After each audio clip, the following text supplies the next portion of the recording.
Good afternoon. Welcome, everyone. Thanks so much for joining us today. My name is Sarah Gardner. I'm the Executive Director of the Fund for Public Health in New York City.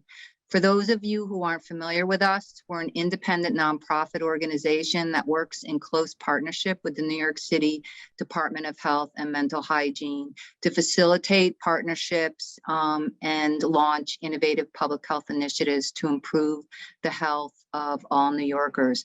I'm very happy today to introduce you to Dr. Michael McCray. Dr. McCray is the Assistant Commissioner at the Health Department. He leads the Bureau of Health Promotion and for Justice Impacted Populations. Today, Dr. McCray will be the moderator for our presentation and discussion about the New York City Health Justice Network, which is an innovative program we have worked closely with the Health Department to realize, thanks to funding from the Manhattan District Attorney's Office. Pass it to you, Dr. McCray, and welcome. Thank you, Sarah, for your partnership, and thank you to the Fund for Public Health team for organizing this event. For today's event, we're going to have a short presentation about the New York City Health Justice Network, and then followed by a hearing from Charles Corbin, who's a participant in the program. And then all of today's guests will participate in a Q&A session. You can submit questions for the Q&A part of the program at any time in the Q&A box on your screen. However, before we begin our presentation, I would like to welcome Danielle Mindus. Danielle is the Director of Strategic Planning and Policy at the Manhattan DA's office, as well as the Director of the DA's Criminal and Justice Investment Initiative. It's because of the funding from this initiative that we're able to launch the New York City Health Justice Network. And I'm very happy Danielle could join us today to speak about the initiative and its support for our work. Welcome, Danielle.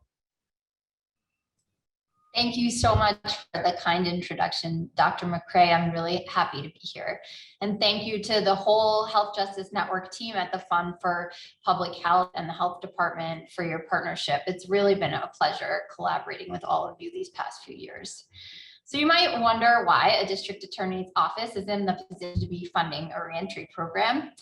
Nearly a decade ago, our office received a windfall of asset forfeiture funds from international banking institutions that were violating US law. They were working with countries that had terrorist dollars funneling through the United States.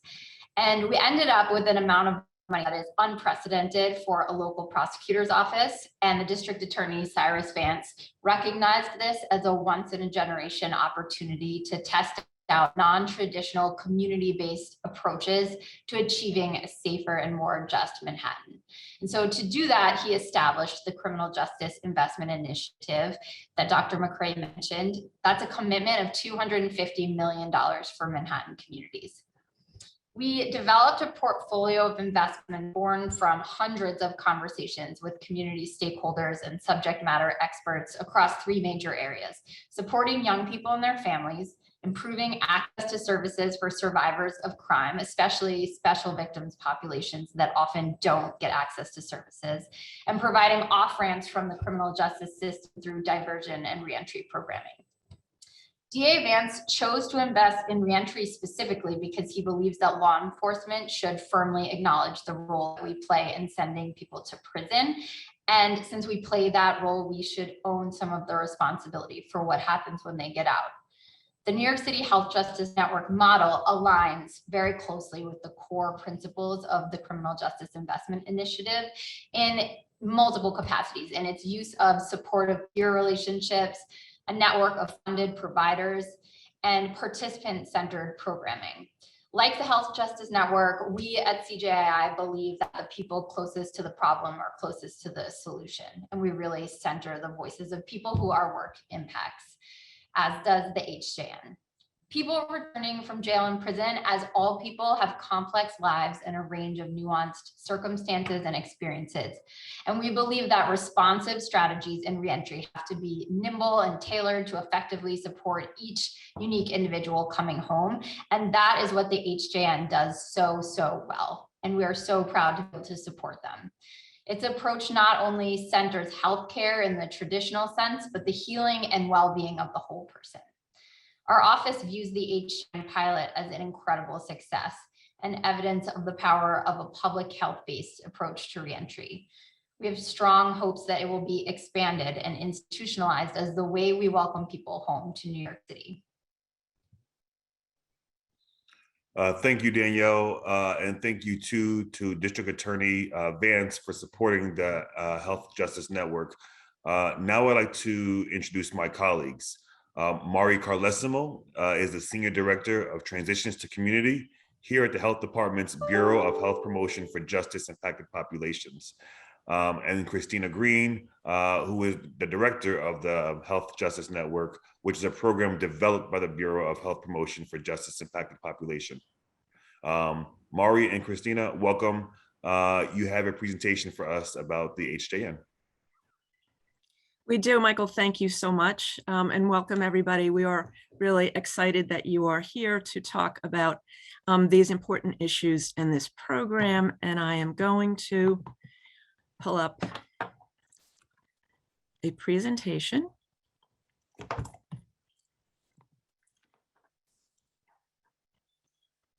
So again, we're going to talk to you about the Health Justice Network. We're going to start with just a few quick slides on background data, which I think probably anybody on this call knows pretty well. The United States of America has a sad and dubious distinction of having the highest incarceration rate in the world. And the 1970s ushered in mass incarceration, and we still have over 2 million people behind bars in the US. And we know well that systemic racism impacts the criminal justice system. The burdens of the criminal justice system fall heavily on persons of color, and especially men of color, both at the federal level, the state level, and in jails. On the top is the percentage of men, and on the bottom is people of color that are incarcerated. And finally, and Danielle touched on this, why is this a public health issue? For so many reasons. In public health, we focus on social determinants of health, and persons with criminal legal system involvement have many needs, from employment to housing, also behavioral health needs, and those are often a focus of reentry programs. The Health Justice Network adds another focus and brings maybe highlight to physical health, chronic diseases, as well as behavioral health and the social determinants. And so how does the New York City Health Justice Network counter the inequities that we just spoke about? So this is a public health approach to community reentry. It is a reentry services program. The Health Justice Network, or HJN, works with persons coming home to New York City communities from jail or prison. The heart of our program is a team of community health workers, all of whom have lived experience of the criminal legal system, and they work with our program participants to make reentry as positive as possible, and they collaborate with the participants, giving as much empowerment and voice as possible. On the left-hand side of the screen, the health department is in the center, and it shows our 6 formal contracted partners. We work with many other community-based organizations, but we are proud to have as our core partners, amazing partners, 3 federally qualified health centers, Community Healthcare Network, Institute for Family Health, and one of the Gotham Health sites, Sydenham, which is the Health and Hospitals, and 3 social service reentry organizations, Fortune Society, Osborne Association, and Center for Court Innovation. Our program bridges both healthcare and social service needs. All services in the HJN are voluntary, so most of our participants are under some kind of community supervision because we connect with most participants in soon after they have been released from incarceration. So in a landscape that's full of mandates, all HJN services are strictly voluntary. There is no prescribed dosage, if you will. There's no minimum number of sessions. It isn't, you have to participate for 3 months and then you can graduate. It is tailored to the individual and it is participant driven. We have a community advisory board that is all participants, and we have a community of practice, which is a core part of how our program iterates and focuses on continual quality improvement. It's a learning collaborative model, and we bring together all of our partners, our community advisory board members and our team to work on best practices and addressing challenges and successes. And finally, I just want to note, Michael commented that the Manhattan District Attorney's Office is the funder, and we are obviously incredibly grateful for this funding.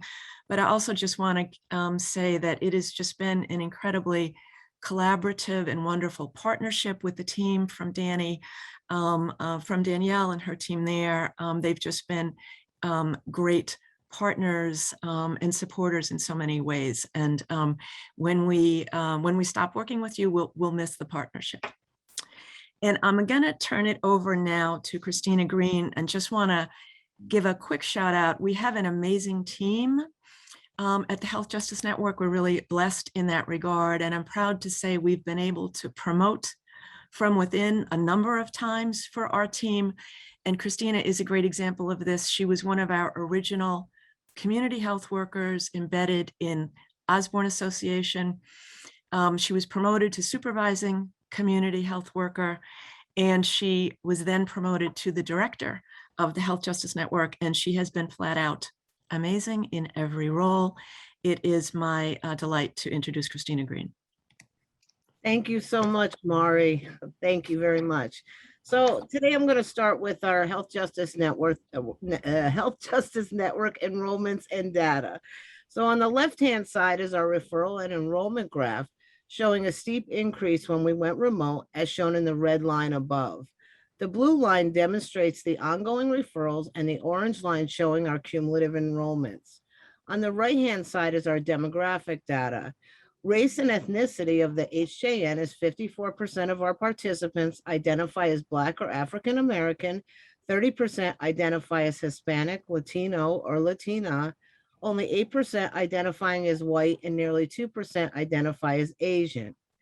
Next, we have gender. As you can see, the majority of our participants, 90%, are male, with only 10% identifying as women, but the HJN serves all genders equitably. And in terms of age, we serve persons 18 years or older, and most are between 30 to 59 years of age. Our demographic breakdown is largely the same as within our prison and jail systems, and our community health workers are a demographic mirror to our population.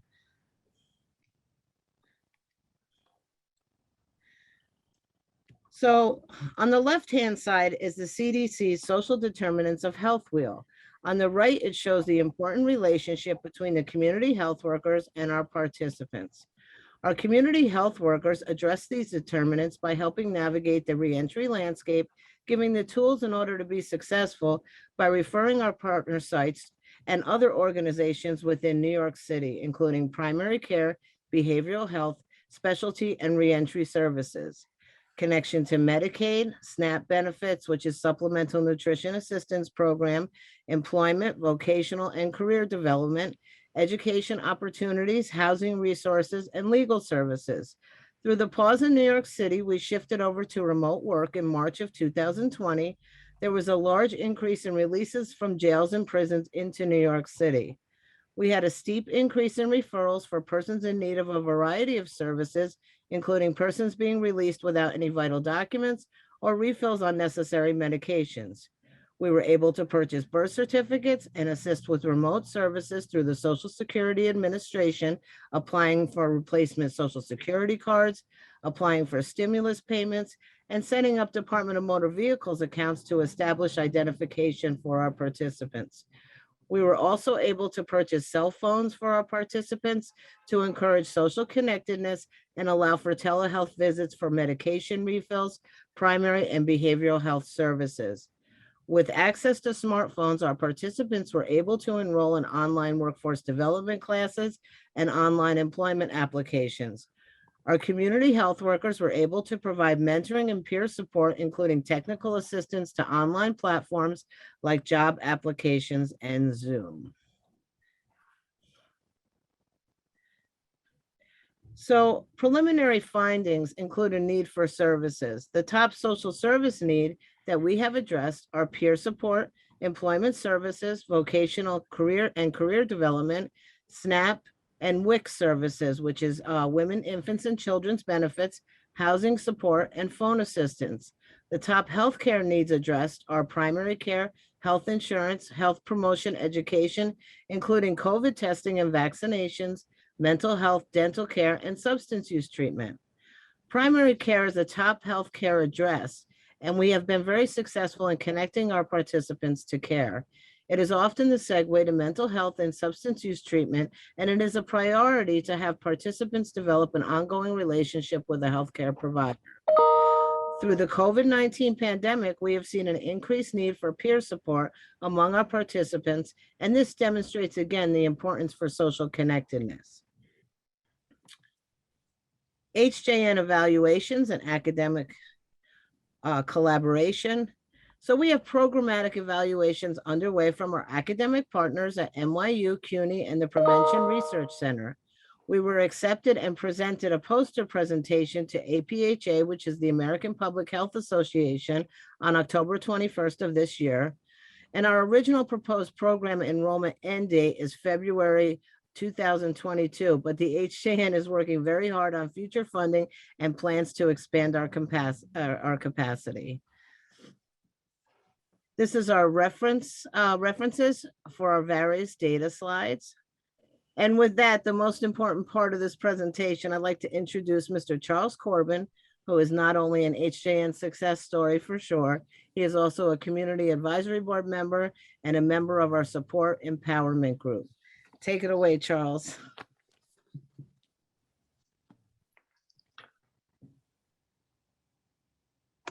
Good afternoon, everyone.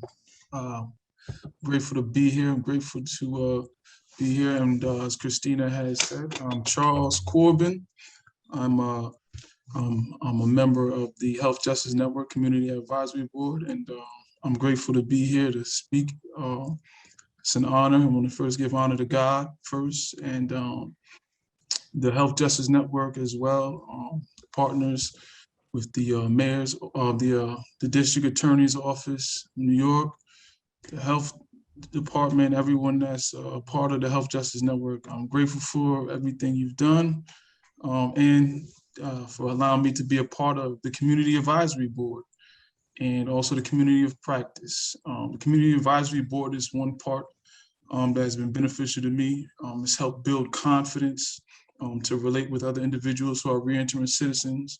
For me, being here now in my 10th month here in society, there have been challenges, but the Community Advisory Board has helped me to navigate through the challenges in this environment. It's also created some autonomy, some type of sense of which direction I want to go, and all of the participants with the Health Justice Network given that. You know, there's not a strict design, so it's great to work with the community healthcare workers that help you get the best reentry system for yourself. And there's a mutual responsibility with the Community Advisory Board, you know, that we each play our part. There's no coddling, there's actually just navigating and assisting, and we each play our own responsibility between the workers and the participants.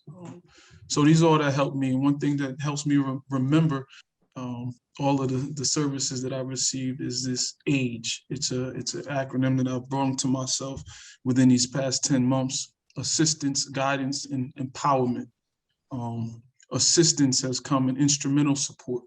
You know, I've received assistance in tangible aid, you know, things like, you know, Metro cards to get to my primary care physician, you know, also services such as, you know, a cell phone for the first month before I got, just to get connected, to touch base with people that I needed to, and set appointments and things. Guidance. The guidance was important in my reentry. In the middle of a pandemic, individuals reentering society from so many years need to be navigated into where the resources are, what directions to go, and a lot of questions we have about what programs, what's available. And there's informational support with guidance. So that's the G in age. And then there's the empowerment, the E, the empowerment groups, and just empowerment in general. You know, I've been encouraged through these groups. They help offer emotional support, you know, and they help decrease stress. And one less thing you have to worry about is your health needs, because the community advisory board and health justice network will work together to help you get the best health needs. Also, you know, empowerment with resources, encouraging you. You know, I can appreciate the opportunities to be heard in certain speaking engagements. Everyone, most individuals like myself are in need of a voice. We feel we have a story to tell, and I believe that the HJN has given us that opportunity.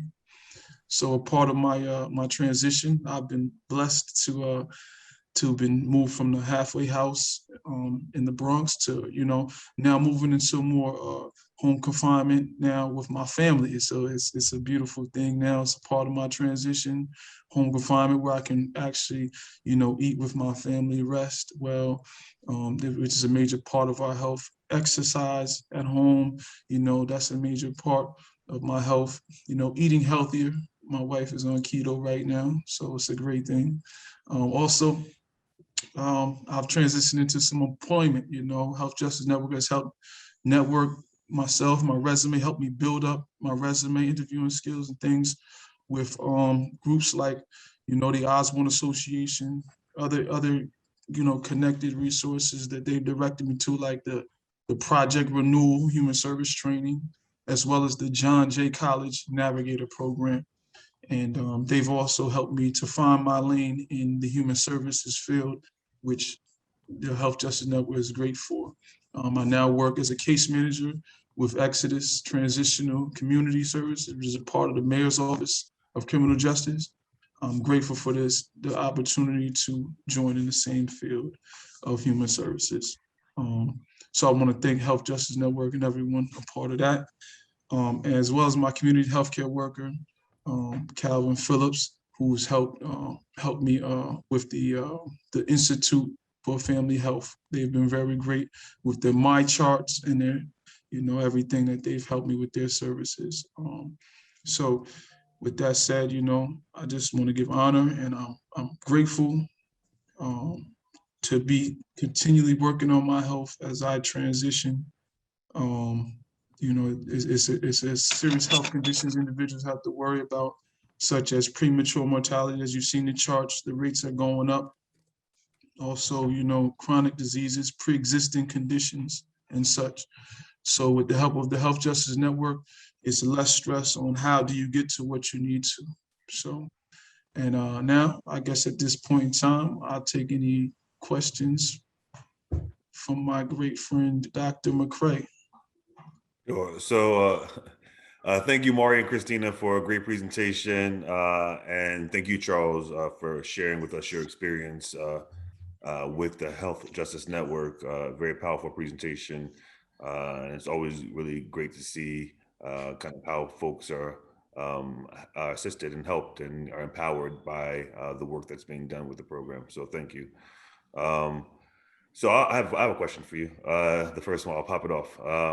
The HJN is, as you know, is a voluntary reentry program, and participants self-identify their needs with support and guidance. And now that you've advanced through the program, what would you advise people who are just starting the reentry process to consider so that they can get the best or the most use out of the kind of HJN experience? Well, what I would advise reentering citizens is to be honest with your community healthcare worker when you join, you know, when you get a part of this program. Be honest with what pre-existing conditions you may be dealing with. We all hear the obvious COVID talks and vaccine, everything, but there's pre-existing conditions people have accrued over time that can be affected in society. So if you have, you know, high blood pressure, diabetes, you feel something in your heart or in your gut, just be transparent with your community healthcare worker. Of course, there's H is healthcare, but there's also employment. You know, be honest with what your employment issues are. What is your desire for employment? You know, as well as, you know, your home, where you're trying to house it. You know, there's housing is necessary. What is your direction for housing? What is your plan? Where do you want to live? You know, how do you want to live? So, you know, you got healthcare, employment, housing, and then there's education. Those are the four things that Health Justice Network or the fund has taught us about. So education, to be honest, transparent, you know, speak towards what level of education you want to be on, where you're at, those type of things. Communicate and be transparent. Thank you. That's really insightful. I mean, and it's good to know that you kind of you develop a relationship with community health worker. And you guys are a team almost in a way. And so build that kind of trust and a relationship. So, you know, being honest, I think is I mean, it sounds like it's a good experience to have, you know, to be able to open up to somebody and then to have them help you navigate kind of that. So thank you. Just want to also remind the audience that you're welcome to submit questions via the Q&A box on your Zoom screen. Okay. All right, all righty. Let's look. I'm trying to. All righty. Another thing I would suggest to Dr. McCray, as I'm reminded to something about transparency when you're dealing with your community healthcare workers is make sure that, you know, I suggest if you're joining the Health Justice Network in this program, utilize this resource so you don't stress yourself out. As a reentering citizen, there can be a lot of directions, a lot of pressure. Stress is serious. Stress is like one of the #1 killers they say out there. So that's one thing I would stress. Don't stress yourself too much. Rely on the resource of a community healthcare worker that gives you that sense of peace. Now you mentioned earlier, kind of, job seeking, helping get jobs. I'm wondering, can someone want to talk about any components of the HJN that helps with job seeking and how that happens, how that process looks, given that we know that there's application biases against people with convictions. So I don't know who'll take that. I'm happy to answer that, Dr. McCray. So oftentimes, like Maury said, the participants that we get are being released, they've just come home after between 30 and 90 days. And oftentimes that's their first agenda. Let me get a job. So oftentimes I talk to them, okay, let's start from here. What did you do while you were incarcerated, and how are those transferable skills? And how can we recreate your resume today and get gainful employment? But also through our partners, through like Fortune and Osborne, for instance, they have the workforce development classes, which includes vocational training, how to answer a conviction question. We oftentimes will refer to services like that. They'll assist them with their resume, and they already have relationships with organizations throughout New York City that are open to hire people with justice impacted, and today is not like it used to be 10 years ago. I think a lot of places are more open to hire people like us. Thank you, Christina. Charles, I have a question for you. Yes. How would you evaluate the role of the CHWs you worked with in your process? How would you evaluate that? So if I was to evaluate the role, I would evaluate them based on the resources that are needed for each participant, how well they gauge the participant, how much need is needed, how well do you gauge the need for each participant, because each participant is going to need more. Some have dual diagnosis from substance abuse to mental health issues. When we talk about health and mental hygiene, that's major. So for some of the participants, it's going to be imperative that they can identify and have that relationship with the participant to disclose, some of those health needs. And that's why I say it's a dual partnership. It's everyone has their responsibility. It's not just the community healthcare workers' responsibility, but it's also the participants' responsibility to be transparent that I struggle with depression, I struggle with anxieties in a situation like reentering into society at that in a pandemic. It's imperative that if you join in the program to be transparent, and if you're a community healthcare worker, that you take heed, take note, and direct them to the right resources, whether it's Gotham group, whether it's Sydenham, whether it's the community healthcare network, or if Fortune, whichever partner is needed best for the participants' needs.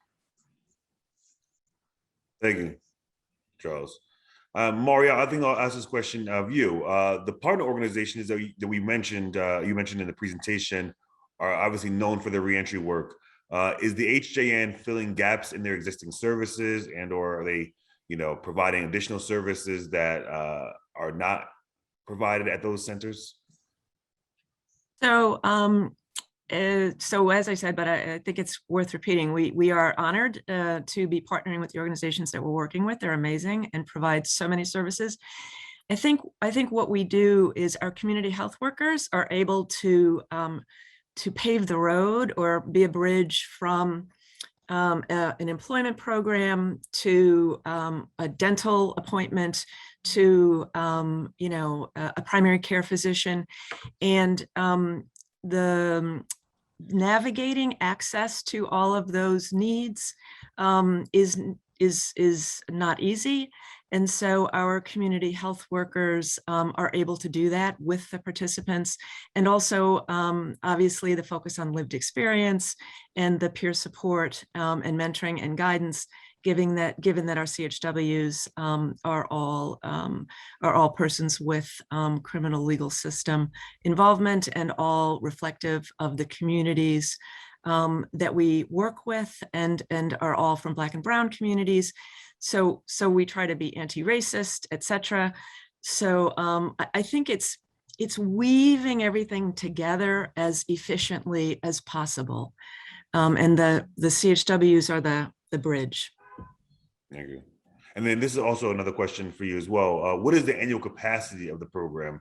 So we're talking about sustainability and looking at the long-term kind of cost benefit. Can you speak to some of that? Sure. So currently we have 6 community health workers, and so we work with about 350 participants annually, sometimes a little more than that. We would love to expand and increase the number of community health workers that we have. Our current sites are based in Northern Manhattan, so I'll just say we would really love to have a presence in community-based organizations in all 5 boroughs. One thing I didn't mention, but maybe became clear, our community health workers are embedded in our partner sites. So the community government partnership is really important to us. And we try very hard to elevate the voices of the community as well as our participants. And so the CHWs are not like sitting at the health department, they're embedded out in our community organizations. Anyway, so we would look to increase the number of community-based organizations, the number of high incarceration neighborhoods that we're working in throughout the city, and work with at least 1,000 participants a year or more. Thank you. I think next, maybe I'll go to Charles and Christina. So someone's asking, you talked about the program being kind of voluntary, self-driven, and the question is, how do they know, how does the community health worker or the program know what the participant needs? Okay, so I'll start, and Charles, maybe you can come in after me.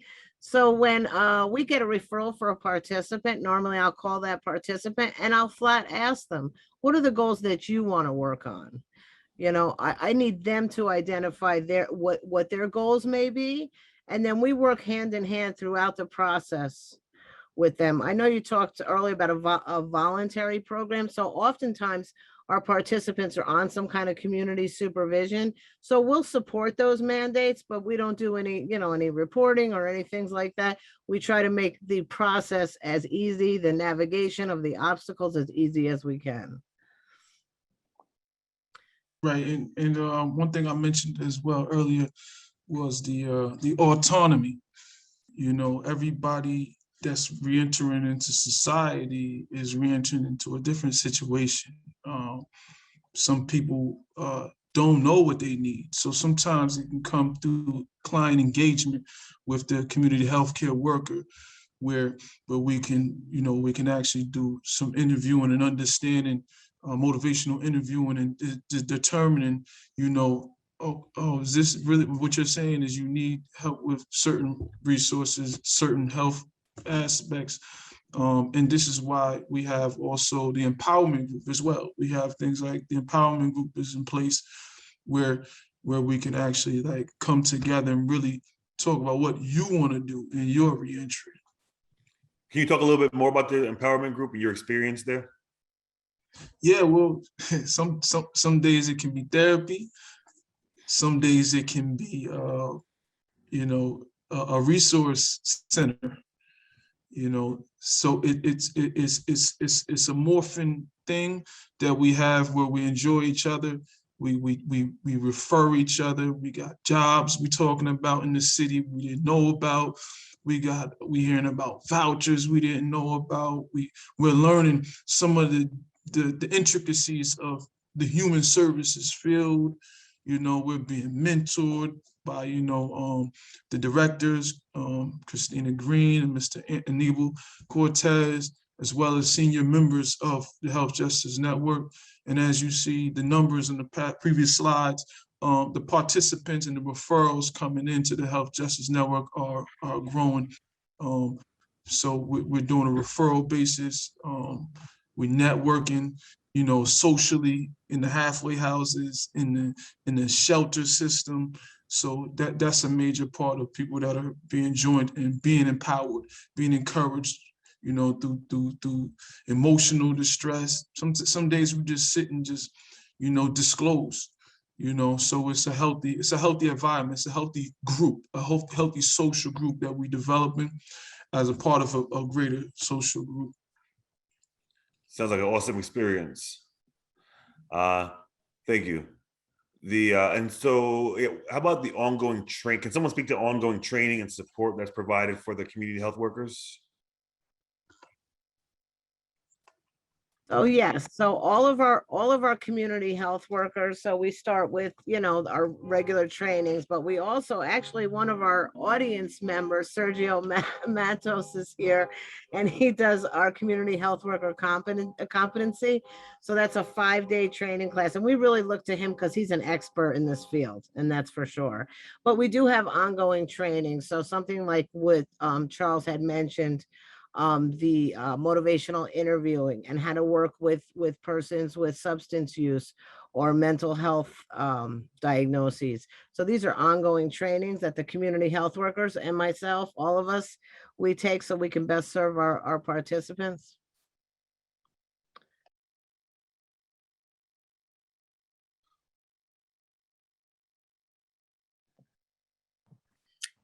Well, all right. What are the requirements for the CHWs?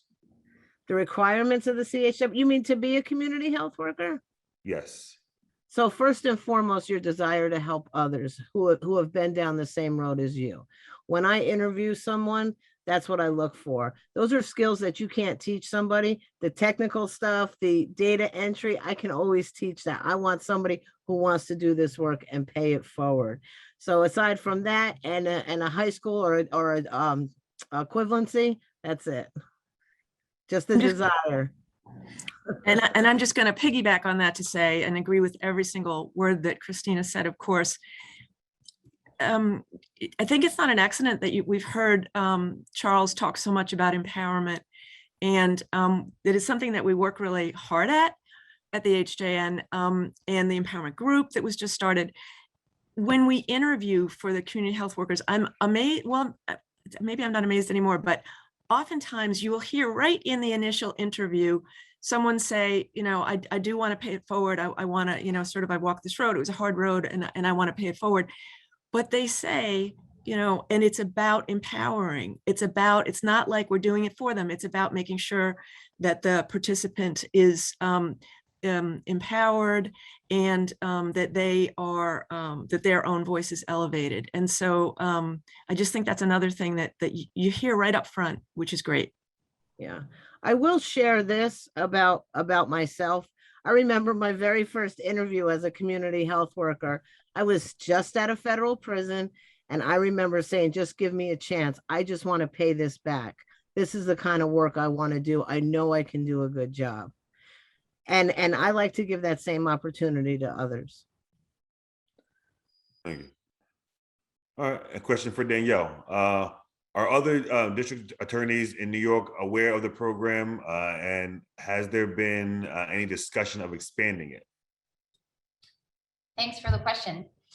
This was initiated through our Criminal Justice Investment Initiative, which is such an unusual opportunity because the Manhattan DA's office is in a jurisdiction where there are big financial institutions. We found ourselves in this incredible position to have the asset forfeiture dollars that we do have. And so the Manhattan DA's office under Cy Vance as DA created the CJII to make investments in programs like the Health Justice Network. And I'll just say that actually we ended up funding this program through what we called a reentry innovation challenge. So we solicited ideas from anyone who wanted to submit one for projects in reentry that they would consider innovative and transformative. And this was the winner of that competition. And so this is a project of the Manhattan DA CJII. That said,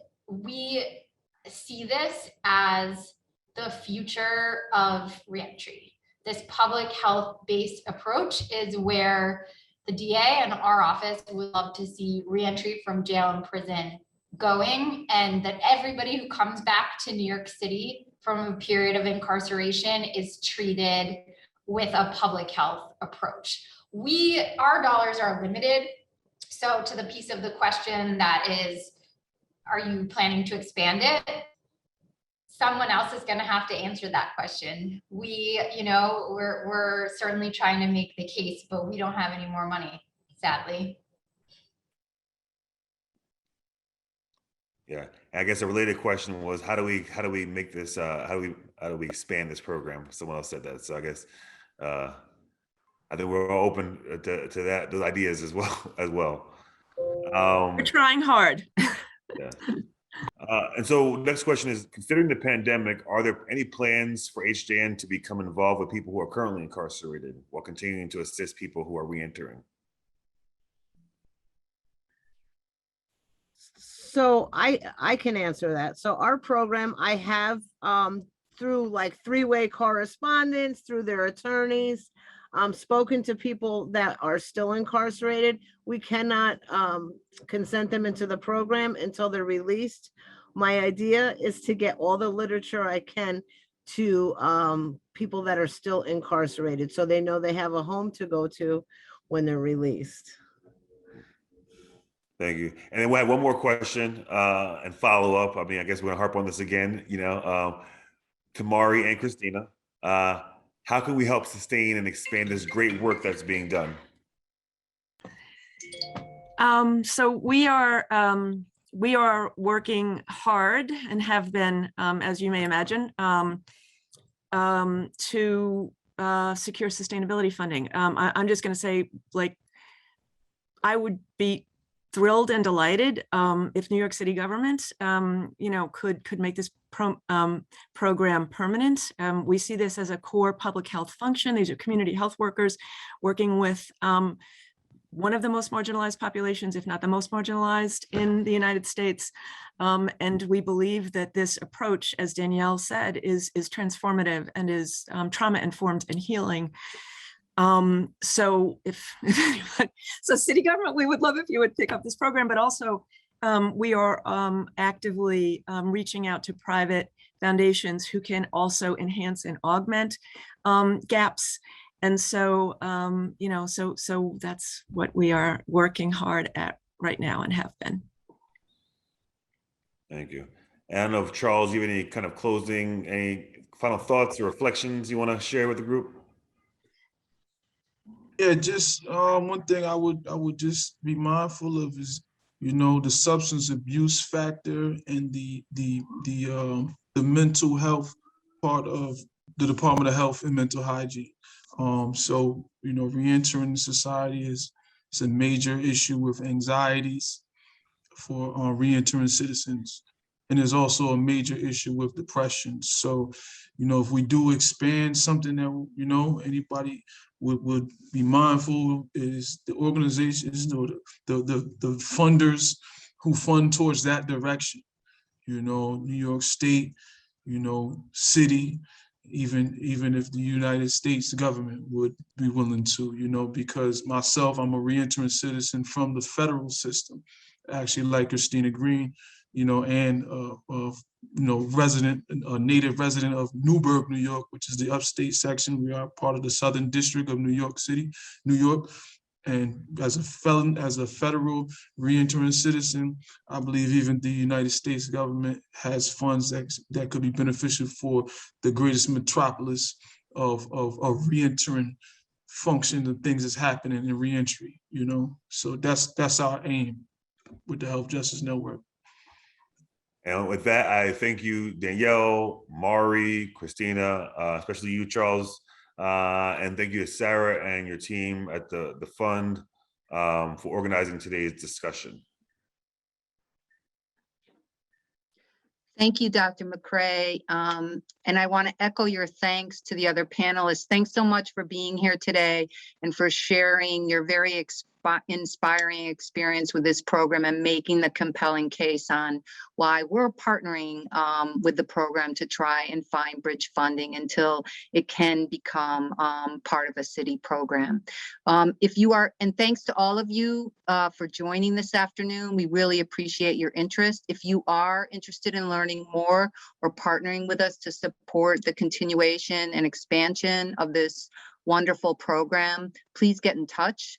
We're really eager to connect with members of the community to advance this great initiative and expand the critical services they're providing.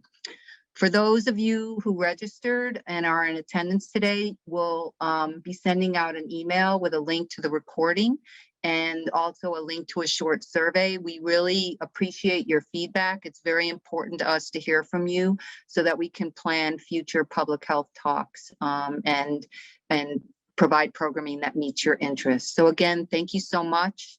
Have a great afternoon. Goodbye.